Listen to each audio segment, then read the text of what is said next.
Assalamualaikum, Tabi pun. Anak-anak hebat, jumpa lagi dengan Ibu Mujiatun dalam pembelajaran Bahasa Indonesia kelas 7 semester 1. Jumpa kita kali ini akan membahas tentang teks deskripsi bagian 1. Tujuan pembelajaran kita adalah anak-anak dapat mengidentifikasi ciri-ciri teks deskripsi dengan tepat. Anak-anak hebat, materi yang akan kita pelajari kali ini ada 4 ya. Yang pertama, pengertian teks deskripsi. 2. Ciri-ciri teks deskripsi. 3. Jenis-jenis teks deskripsi. Dan yang keempat adalah menentukan isi teks deskripsi. Baiklah anak-anak hebat, mari kita bahas satu persatu.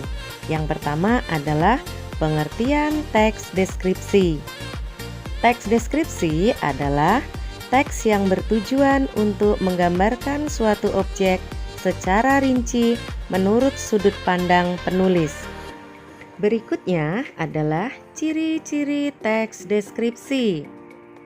Anak-anak, ciri-ciri teks deskripsi terbagi menjadi 2 bagian.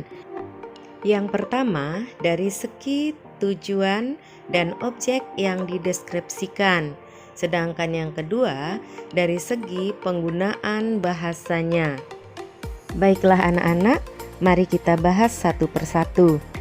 Ciri-ciri teks deskripsi dari segi tujuan dan objek yang dideskripsikan. Ada 3 ya anak-anak.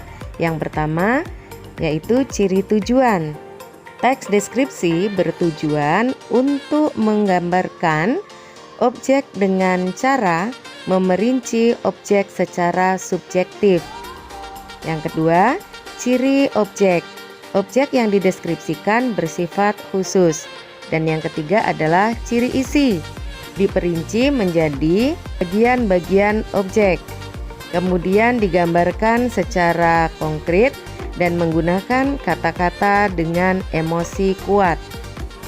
Sedangkan dari segi penggunaan bahasa, yang pertama adalah menggunakan sinonim bermakna khusus. Contoh kata umum, baik, kata khususnya bisa ramah, tulus, penuh kasih, dan menginspirasi. Yang kedua yaitu menggunakan kalimat rincian untuk mengkonkretkan. Contoh kalimat, ibuku orang yang sangat baik. Kalimat perinciannya adalah, dia berusaha menolong semua orang. Ibu juga ramah dan tutur katanya lembut kepada siapa saja. 3 yaitu penggunaan kalimat yang menggunakan serapan panca indera. Seakan dapat dilihat, contohnya kulitnya kuning langsat. Seakan dapat didengar, contohnya bernyanyi kecil. Seakan dapat dirasakan, contohnya rasa hangat berbaur dengan lembutnya embusan angin sore ini.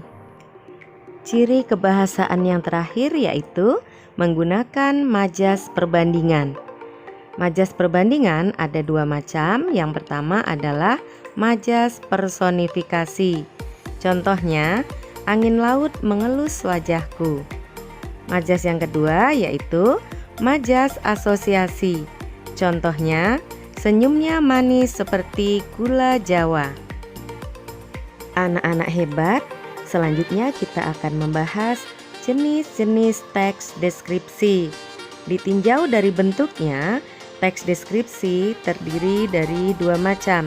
Yang pertama, teks deskripsi berdiri sendiri sebagai teks, dan yang kedua adalah teks deskripsi yang menjadi bagian dari teks lain. Anak-anak, pembahasan kita yang terakhir adalah menentukan isi teks deskripsi. Bagaimana cara menentukan isi teks deskripsi? Di antaranya kalian bisa membuat mind mapping seperti pada contoh berikut.